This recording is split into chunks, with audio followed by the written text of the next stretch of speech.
Hello, crawlers. Welcome. And before we jump into this week's episode, we have a little bit of an announcement. We have a special exclusive interview we got to do with Jeff Hayes, the audiobook narrator for the series.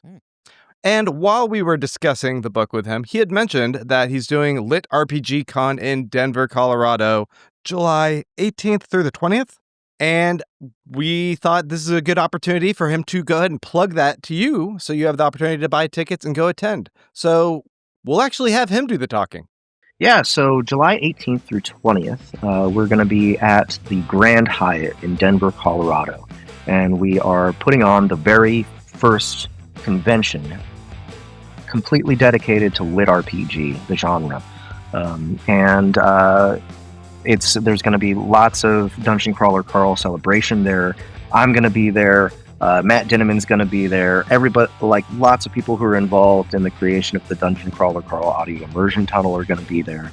And we're going to be doing panels, VR laser tag, which I can't even really wrap my brain around exactly what that's going to be, but it's very expensive.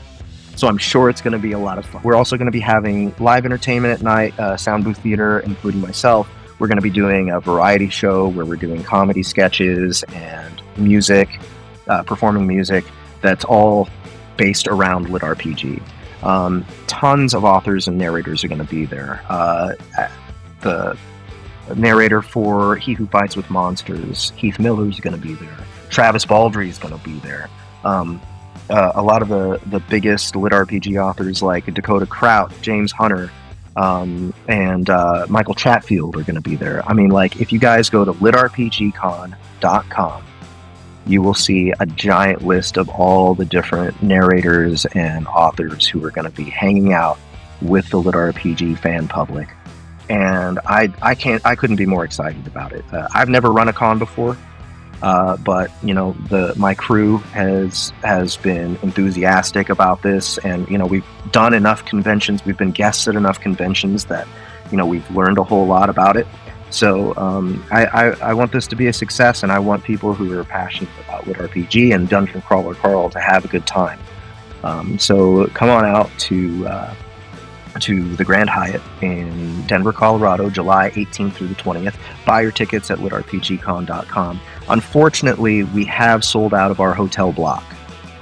So you can't get discounted rooms through the hotel, but I'm sure there's plenty of other hotels right around there that you can find a space if you're from out of town. If you're from Denver, should be a no-brainer, guys. Come out and hang out with us.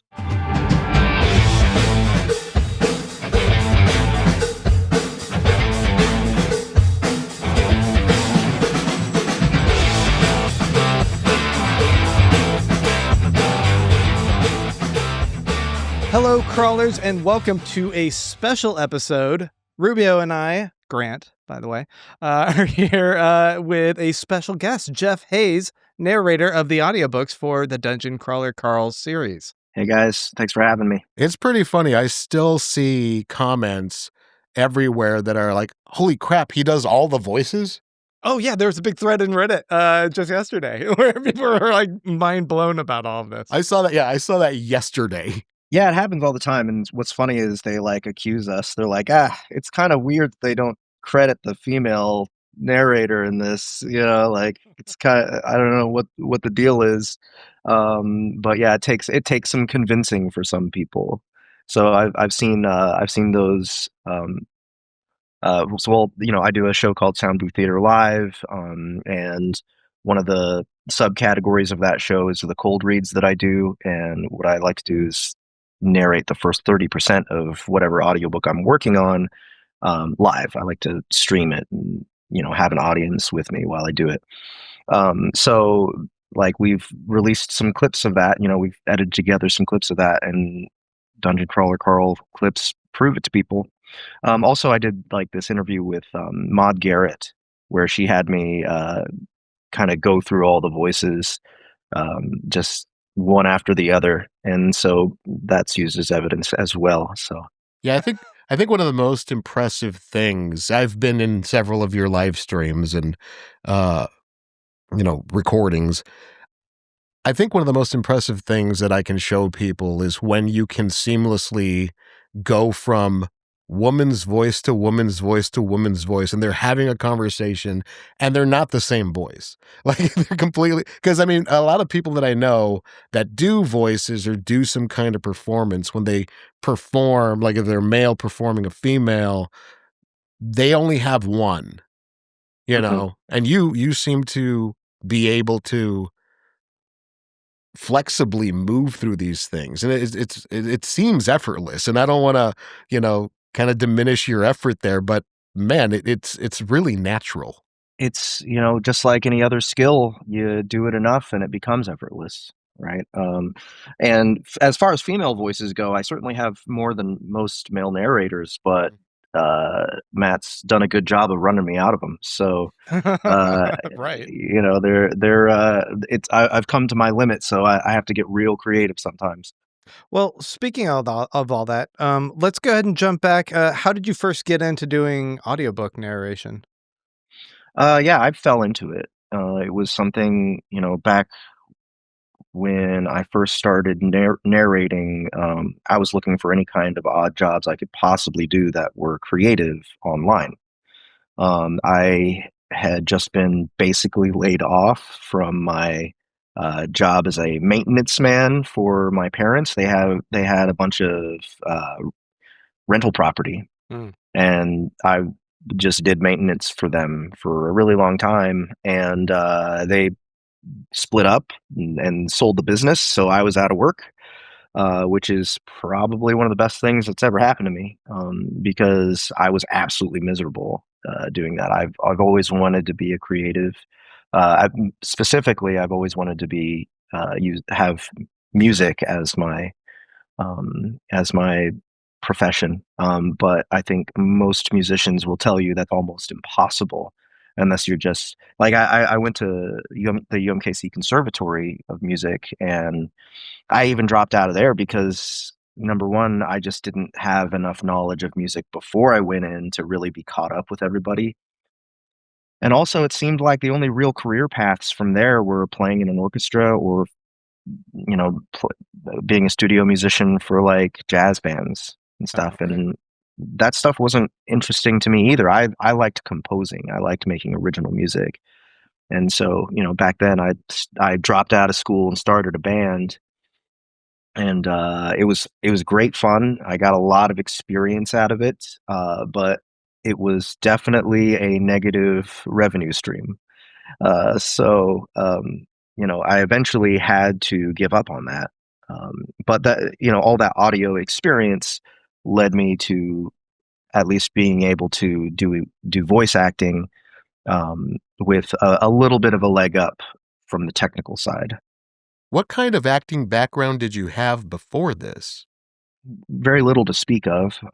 High school plays, a couple of them. Yeah, That's about it. that's Uh, that's insane. yeah, I agree.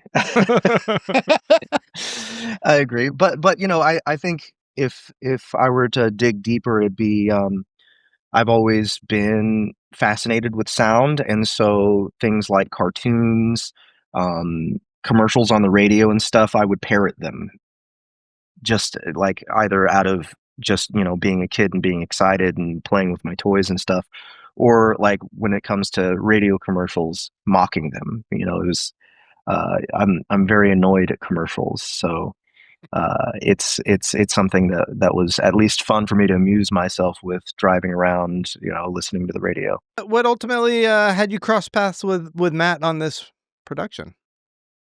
So by the time Dungeon Crawler Carl rolled around, I had been narrating in a lot of different LitRPG audiobooks. I would say LitRPG is what really catapulted me as a narrator, as far as a career, as far as um, uh, having lots of resources and being able to start a whole audiobook production business. Um, when I first got into narrating, it was getting paid per finished hour. I actually stumbled upon audiobook narration as I was pursuing normal voice acting. So that would be like commercials or little like art installation stuff. through voices.com, and I got an audiobook job through voices.com that paid better than everything I'd done before and was so much more fun. Like being able to be the director and casting director and the entire cast of a production in that way was just really fulfilling. And at the time, my strategy for getting voice acting jobs was not, oh, I think I would be good at this, or I think my voice lends itself well to this particular project. It was, I'm going to try for every fucking thing in front of me. And, spoiler alert, it actually turned out that I only was really getting the jobs that my voice was naturally good for. But still, I was interested in every type. I was interested in and I thought this was kind of how you were supposed to do it as a voice actor, with adapting my instrument to take on any project that's put in front of me anyway.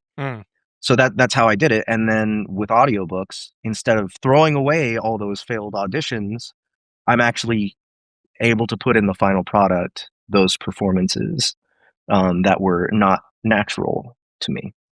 And so that was just really the way that I that was my mindset from the get-go, was be as eclectic and flexible as possible so that I can land any job that I come to. And it turned out audiobooks is the best way to flex all of that. And you seem like you have a lot of fun doing it too. So yeah.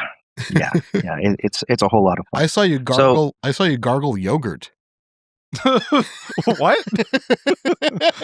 Give context. What are you saying? I'll let him talk it through. Okay. Yes. I think that was what Matt told me. It sounds like the Metis character sounds like he's gargling yogurt.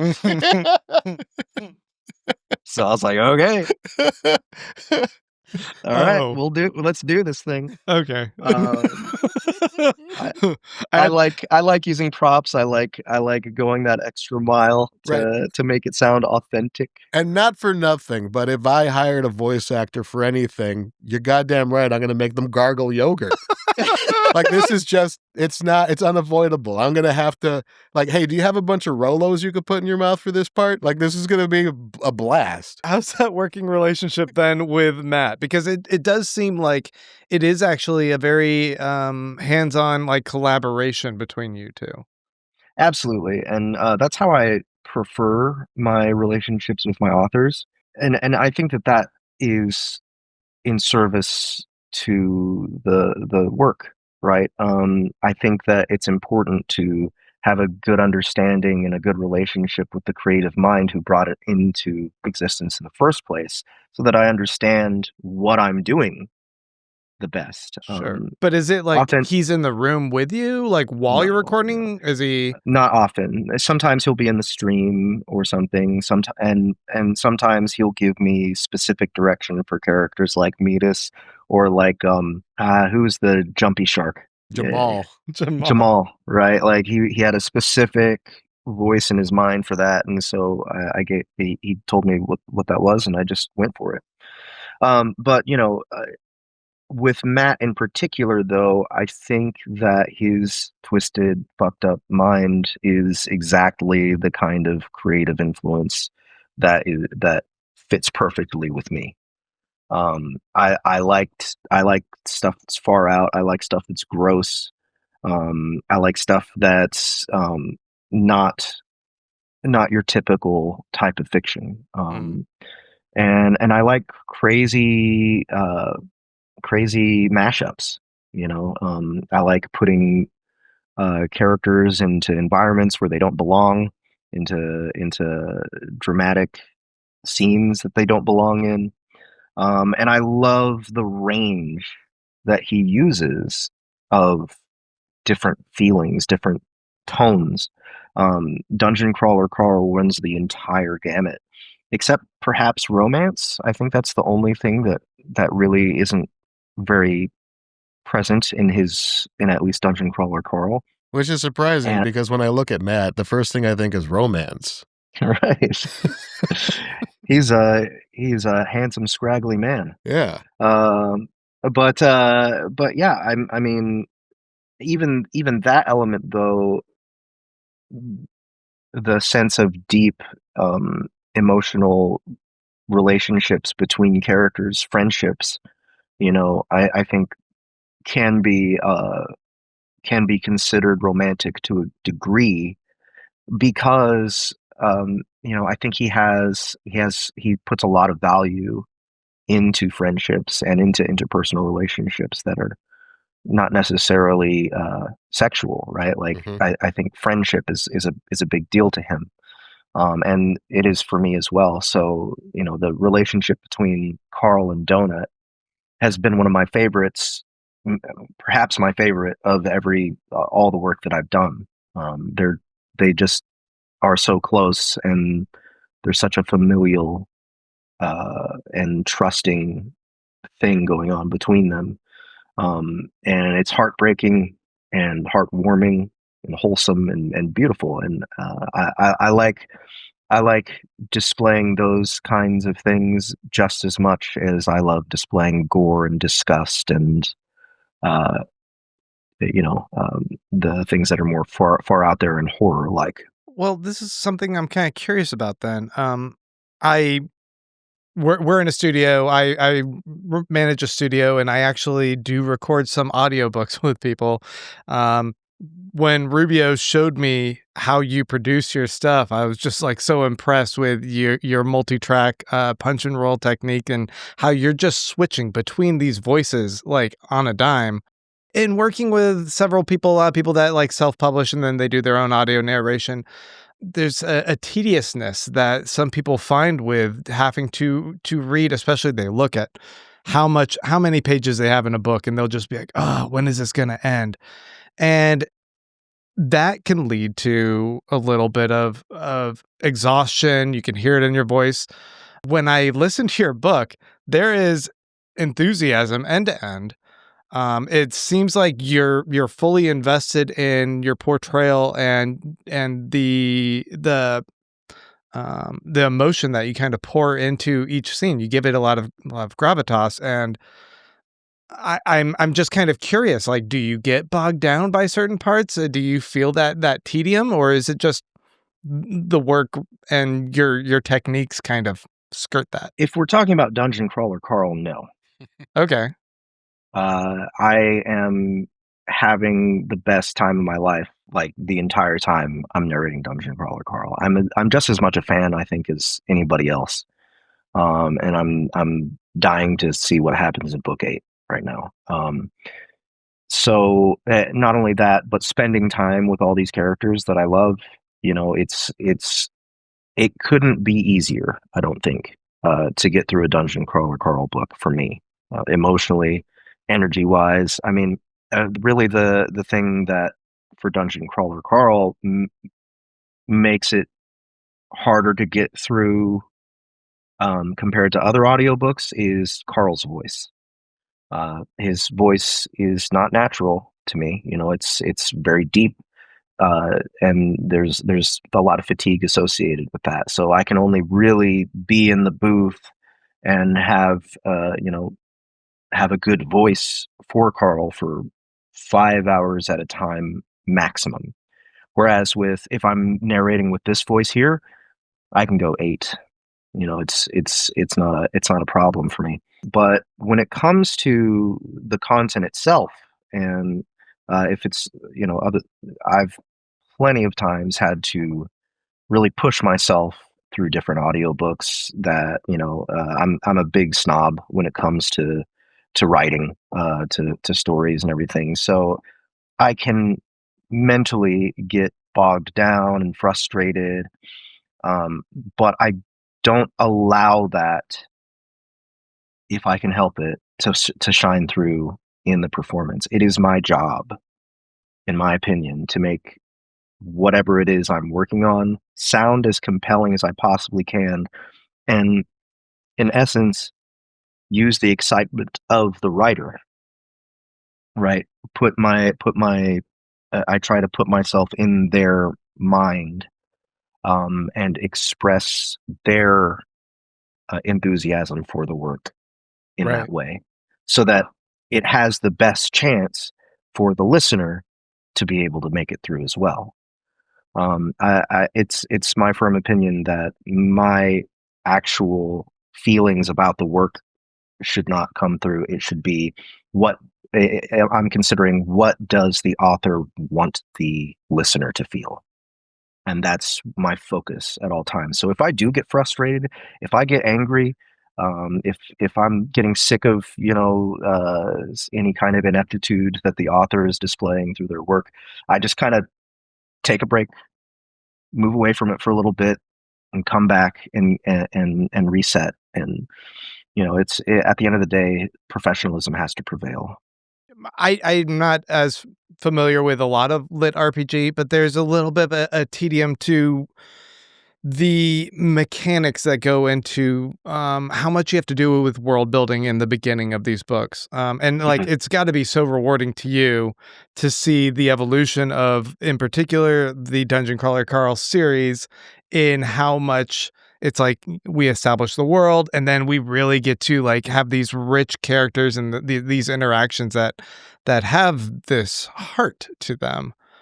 So like, when you first read this book, were I guess when you're kind of going through and like charting like the voices, the beats of it, are you just kind of looking for those opportunities, or is it that like you already know how you're gonna plot your course through the more mechanical elements of the book? That's kind of two questions, I guess, there, isn't it? Going back to how I felt about book one,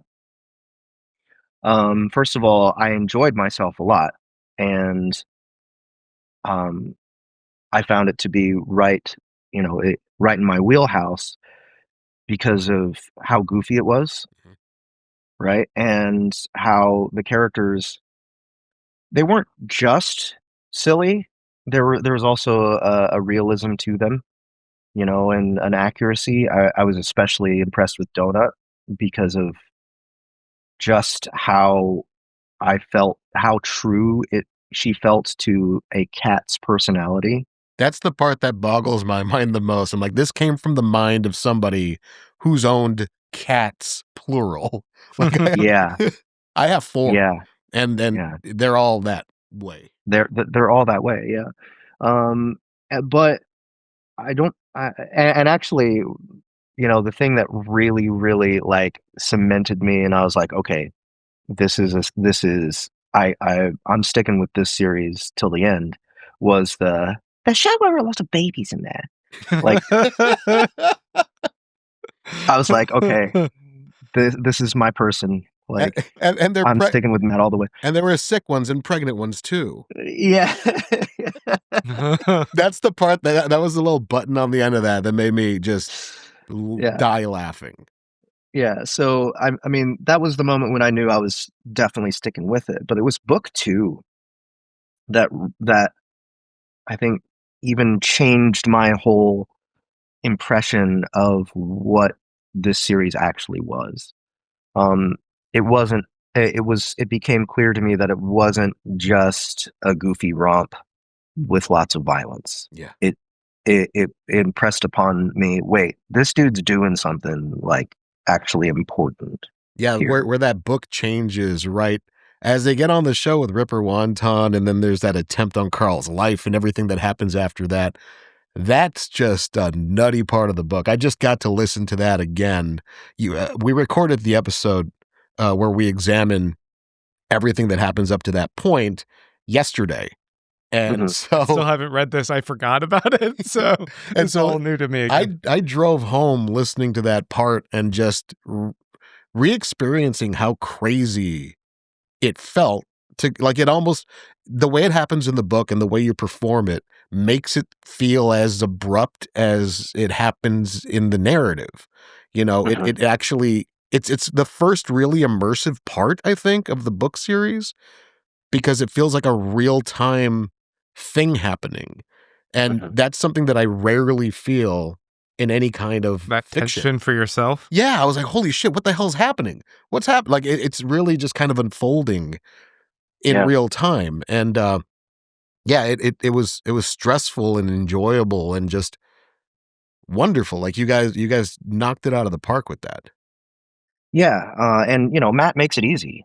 That's the thing is, a lot of people talk about my performance and everything, but it's all right there.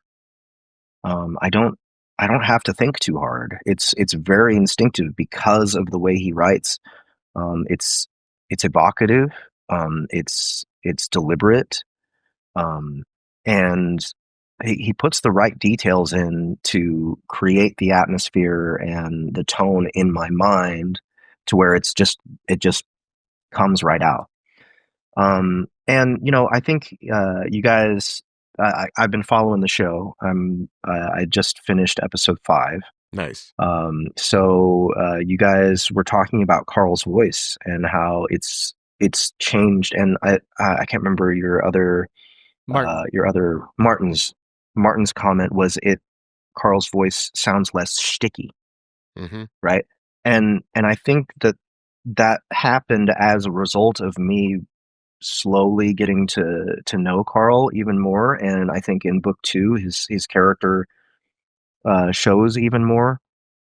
And I think that it's interesting because it was during book 2 that I was kind of struggling because I would feel that stickiness kind of melt away after a while, and I'd be like, no, wait, I'm forgetting this element, I'm forgetting that element, and I'd try and go back and wrestle the Patrick Warburton back into Carl's voice, but I think my instincts were just taking over and stopping me from doing that. I think that what his voice sounds like now, especially through book 7, is actually who Carl is. And that Patrick Warburton kind of thing going on, that's I think a fossil. I think it's something that it was like a crutch I was leaning on to make his character stand out when it wasn't necessary. Yeah, it went from after a while. It went from a feeling like a performance to feeling like a character, and that's really amazing. Like to actually be able to go back to that first book and hear kind of where it all. I can't listen to it. Oh, really? I can't listen. Yeah, I can't listen to book 1. It's so fun. You should hear the guy who narrates it. He's great.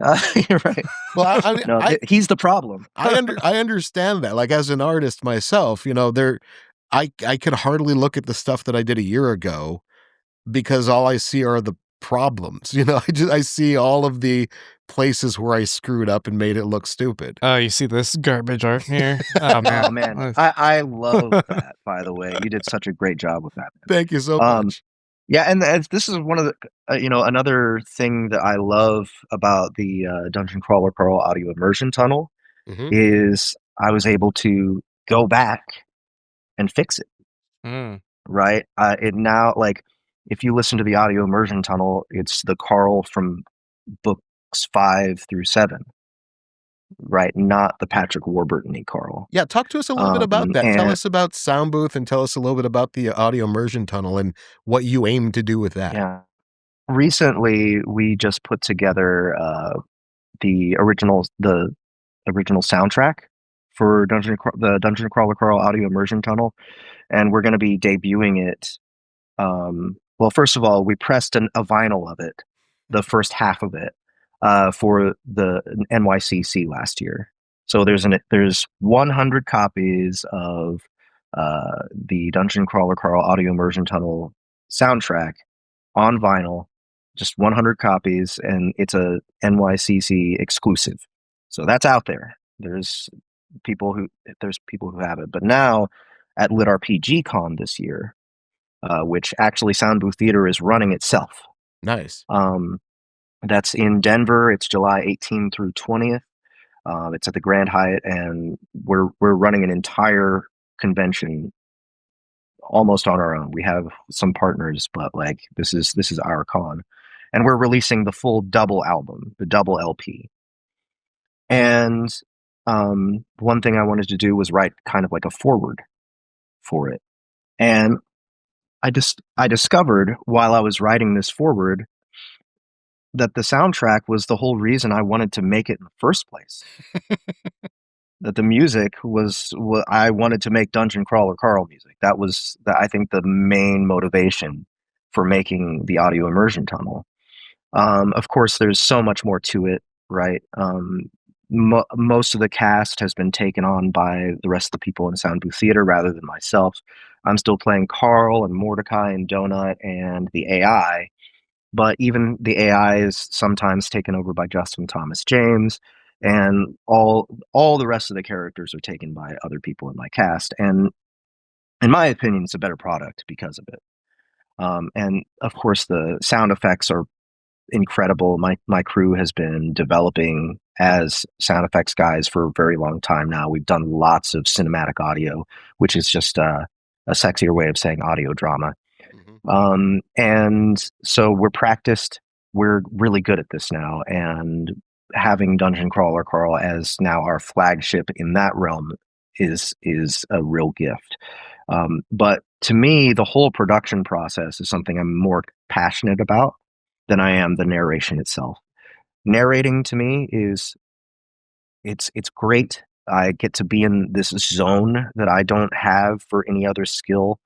I would say I'm definitely better at narration than any other thing that I am good at, but it's not my favorite thing. My favorite thing is the whole production and arranging it and putting together, bigger stuff. And watching that turn into something amazing. But the Dungeon Crawler Carl audio immersion tunnel is available on the Soundbooth app. It's exclusive there. Season 1 is just book 1. It's got 8 episodes. First episode is free. So if you get on there, and it's like 3 hours long, and it's all the way up until they plant the dynamite for in the hoarder's room for the first time. So I would encourage anybody to check that out, especially if you've already listened through the audiobooks and you're looking for like a new way to experience it. But in my opinion, it's just better. It's just better than the original audiobook. Like I said, the Patrick Warburton-y vibe that I put forth in the original book, it doesn't work for me anymore when I listen to it. Carl to me sounds more authentic. He sounds more like himself in this production, and there's just a lot. And there's also fun extra stuff that we put in. Like for instance, you can basically experience the episodes of Dungeon Crawler World that they're experiencing because we actually produce the episodes and they sit there and listen to it, right? So and there's a bunch of added stuff. There's a bunch of there's a bunch of commercial breaks that are in universe. So like one of my favorite commercials is the Quasar commercial we have in there. I think everything you do with Quasar is so funny. Oh, dude, he's a gift for sure. I love that character, and definitely I'm sticking with him as the voice actor as well.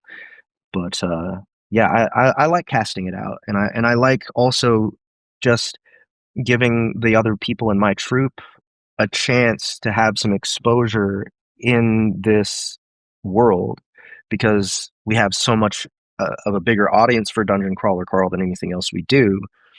I want the people listening to discover our other actors who are very talented in their own rights, and especially our musicians, man. I would say like more than 70% of the people that are in my company are musicians as well.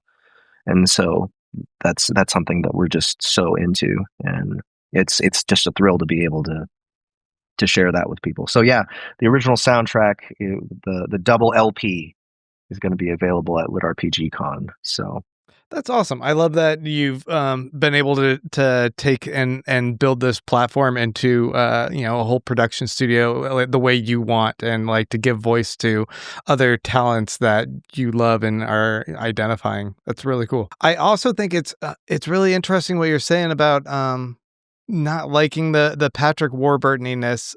We come from reviewing a lot of other movies and TV and stuff, and there's so much of what you say there that reminds me of these iconic TV roles where people will talk about, like in the first season, they're still trying to find their voice in these first few episodes, um, and you watch a Chris Pratt in season 1 of Parks and Rec versus his later seasons as Andy Dwyer, and there's an evolution to, like, really, like, understanding what that character is and what he brings to it, and I feel that with your transition into embracing and becoming Carl rather than, kind of first establishing that voice, and I'm curious, do you find that there are other characters throughout this book that you did an initial voice and then you're like, over time you had to evolve it into where you, like, now really resonate with the character?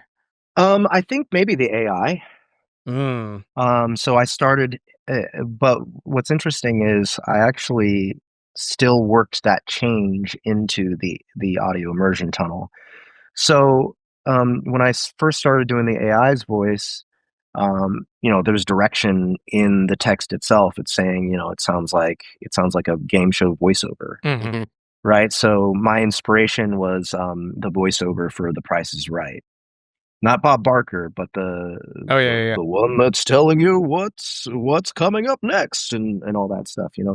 And so that's what I was going for, a little bit deeper, a little bit more focused and dense, Mhm. right? But for whatever reason, it kept, like, when I would do more and more of his voice, it kept pulling me into that more psychotic, kind of high pitched, nasally smartass type of I mean, the voice. text also just lends itself to, like, It there's a does. It very does. 13-year-old boy, mentality to the AI at times. Yeah, yeah, absolutely. So it's like the personality of the AI itself just kind of through me corrected itself as I was going. But the way I do it in the AIT, it's like, okay, it's when he gets a taste of Carl's feet that that his voice kind of starts to twitch and bug out, and so we actually work that into it to where it's like he's doing this and he's like this, like so I think that's another example for sure Yeah, of we've all of been how that there. worked. You We're see not you talking see about that feet, here. man, and it just changes everything. I also think, the more we learn about, like, that character in particular, there's an evolution going on that matches your personal evolution with the voice that just works well for it. Um yeah, there's more that I want to dive into if we get a chance to do a little bit of a behind the scenes Patreon mini with you. Sure. Um in relation to that. Mhm. But I wanted to also just kind of ask a little bit more on your process of how you Rolodex all these voices, because I've seen when you're doing your live production that you just stop a track, switch to another voice, start going, stop, switch to another voice, and that is like, do you keep files for, like, like, here's a little audio sample of how this voice sounds so I can kind of remember and get back into the zone of that? Or is it just all there? I just started doing that in book 7. Really? Okay. Yeah, It's a little but late in the usually game to start. yeah. You're like, book Well, 7, that's when I needed that, Rolodex. yeah, well, it's becoming, it's getting out of hand, Yeah. right? There's so many characters. But usually the way I've always done it was I have a troupe of actors in my brain, Mhm. right? And I associate different voices with those different actors. So when I encounter a character, I'm like, oh, this actor would be the best cast for this one. Or I don't know anybody in my troupe that's going to do this right, so I got to make a new one, and then they get put into the troupe, Are right? these, So like, it's real life actor, like, avatars, like Patrick Warburton for other people? once in a while. So Patrick Warburton's one of them. Okay. Another one. Let's see. Another one of my favorites is Kirk Acevedo. Yeah. I don't know how to pronounce his last name. He's like the guy from Oz. Yeah. I really love his voice. There's just like this whispery sort of strain to it that like has a lot of gravitas. Wait, who do you do that's Kirk Acevedo?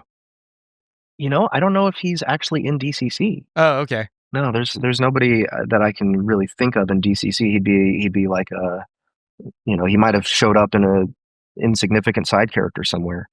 But no one I can think of. But most of them are really just kind of archetypes, or like I name them after the first character that I use their voice for. So like there's a character like Kaiju Battlefield Surgeon, which is another Matt Dinniman book that we did a cinematic audio for, which is still one of my absolute favorite productions. I actually like it even better than the Dungeon Crawler Carl audio immersion tunnel. But that main character is I came up with his voice so long ago for a character named Connor Knight, who's this necromancer in an urban fantasy who has lung cancer, and the further into his cancer he gets, the more powerful he becomes. And so like it was a first person and is just a really tired, has had enough of life kind of voice. And I find him very very usable for a lot of different characters. He was Frank in Dungeon Crawler Carl as well. Okay. Yeah. So all sorts of them. Quasar is just a little bit of a variation on another character that I did 8 books in first person. His name was Quantum Hughes. And there's an 8-book series where the main point of view is a Quasar sounding character. Yes, yeah. Except Quasar pitched up and sped up. Okay, I'm gonna have to call in sick. Not post production, but like the performance is sped up and pitched up a bit. What's the book? It's called The Feedback Loop by Harmon Cooper. Okay. I know where I'm going to be for the next 3 weeks. Yeah. it is a pretty psychotic LitRPG, and it's one of my favorites. Nice. I wanted to see if you would do the thing you do where you roll a dex through some voices, perhaps saying hello crawlers in a couple of different voices. Hello crawlers. Cascadia. So that's Cascadia herself, right? Yeah. Hello crawlers. Zev. Let's see. Hello, crawlers. Of course, Donut. Hello, crawlers. That would be Quasar. Let's see. Hello, crawlers. My voice isn't. Hello, crawlers. There we go. There's a little more rumble in there. Can you give us Carl? Hello, crawlers. Can you give us book 1, Carl?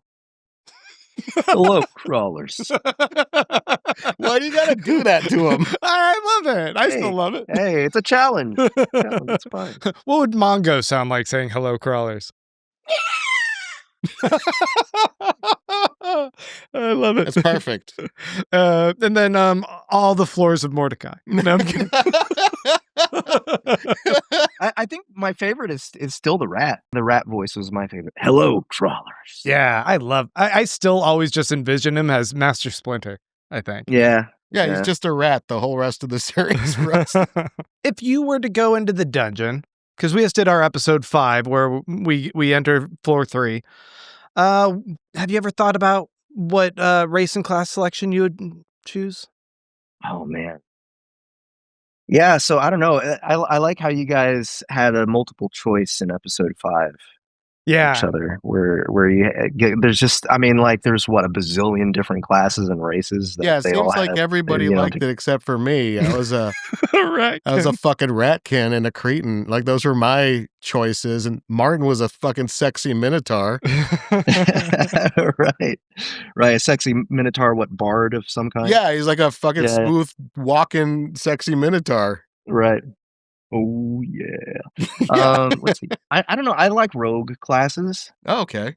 I like rogue classes, so maybe a ninja of some kind. Ooh, yeah. That'd be fun. Oh wait, are you bringing up the wheel? I was gonna see if I could bring he's up the got a wheel wheel? and give you options. Don't give Yeah, him yeah, do it. Okay. Oh no. I need to find my list though. I hate when he goes off script because everything he has is so disorganized. And he's like literally going through file folders and shit. Oh man. Here it is. This has been a lot of fun, by the way. I've been very excited to talk to you and just to share a little bit of airtime with you because I've lived with your voice in my head for the last several years. And it's nice to finally get to speak with you face to face. Yeah, well, it's great to be here, man. And I got to say, you guys are doing a great job with this podcast. It's so pro. Thank you. You know, it's like easily the best produced podcast anyone's done about Dungeon Crawler Carl so far. And I see you guys you got your shit together when it comes to like all the shorts and the way that you're doing stuff on YouTube. Unfortunately, I'm not very familiar with how things are done like on podcast platforms. But I'm glad you're doing it, and I'm hoping you guys gain a lot more momentum as the episodes roll along. Appreciate it. Okay, I have your 3 options. I spun the wheel over here. All right. You can either be a sea elf, a tiefling, which I think is like a dragonish character. I think a tiefling is like half demon, right? Is it? Okay, maybe I'm off there. You're talking to somebody who works in LitRPG, and you're trying to fucking... I did not mean to say, is it? And then a primal. So, sea elf, whatever that is. A tiefling and a primal. Okay. So I think I'm going to go with tiefling. Okay. Yeah. Okay, sweet. I do not have the AI generated roles. That will... Okay, so tiefling ninja. There you go. Tiefling ninja. That sounds great. Yeah. It's better than yours. Fucking cretin ass ratkin. Hey, a cretin would be great too, man. I mean, like, real hard to hurt. Yeah, I know a cretin as a race in you know, RP, but cretin just means idiot. Like that's just it literally, if you look it up in the dictionary, it just says an idiot, a dullard. Or cretin, as Donut would call it. Cretin. I feel it's a perfect fit. Well, we appreciate you so much, and we would love if you have availability, maybe down the line, being able to check back in with you, especially with Martin, as we've now kind of roped him in, and he's enjoying the book series. Yeah, he seems to have been converted. Happy to do it another time, and you know, especially if you guys want to do like something, you know, more specific to the story, you know, if you want to talk about, you know, the things that are happening specifically in the story at the time of your episodes, you know, where you are there, happy to do that. I love talking about the story itself too. So nice. Yeah, thanks so much. And to you listeners, thanks for tuning in this week. We'll be back next week talking about book 3. And until then, get out there and read. Thanks, guys. Appreciate it. See you soon.